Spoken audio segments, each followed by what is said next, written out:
আউযুবিল্লাহি মিনাশ শাইতানির রাজিম। বিসমিল্লাহির রহমানির রহিম। আজ ঐতিহাসিক ৭ই নভেম্বর।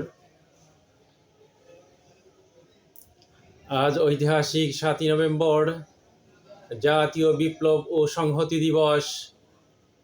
১৯৭৫ সালের দিনে ভারতীয় আধিপত্যবাদী চক্রের সকল ষড়যন্ত্র রুখে দিয়ে দেশের জাতীয় স্বাধীনতা, সার্বভৌমত্ব ও গণতন্ত্রকে সুরক্ষার জন্য দৃঢ় প্রত্যয় নিয়ে বুকে নিয়ে সিপাহী জনতা কাঁধে কাঁধ মিলে রাজপথে নেমে আসছিলেন।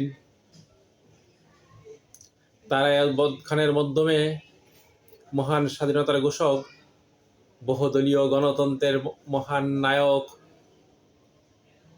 স্বাধীনতার ঘোষক ও বাংলাদেশ জাতীয়বাদী দলের প্রবর্তক, বিএনপির প্রতিষ্ঠাতা শহীদ জিয়াউর রহমান বীর উত্তমকে ক্যান্টনমেন্টের বন্দিদশা থেকে মুক্ত করেন।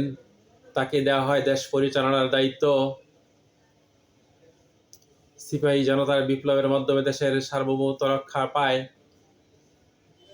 রাজনৈতিক দলের কর্মসূচি দিবসটি বলে বাংলাদেশ জাতীয়বাদী দল বিএনপি, বাংলাদেশ জামায়াত ইসলামী সহ বিভিন্ন রাজনৈতিক দলের কর্মসূচি পালন হচ্ছে। আমরা এই ৭ই নভেম্বর, ঐতিহাসিক ৭ই নভেম্বরের দিনে আমরা ঘোষণা করতে চাই, আগামীতে যে সরকার আসবে, আগামীতে যে ভোট হবে, সেই ভোট হবে নিরপেক্ষ এবং নির্দলীয়। সেখানে মানুষ তার প্রত্যেকে তার নিজের ভোট দিবে। এখানে কেউ কার ভোট কেড়ে নিবে না। কারণ আমরা তিনটি বার আমরা ভোট দিতে পারি নাই, সেজন্য আবার ভোট হবে। যার ভোট সে দিবে, যাকে খুশি তাকেই দিবে। এবং এবারের ভোটের মাধ্যমে বাংলাদেশ প্রতিষ্ঠিত হবে একটি সুখী, সমৃদ্ধশালী একটি দেশ।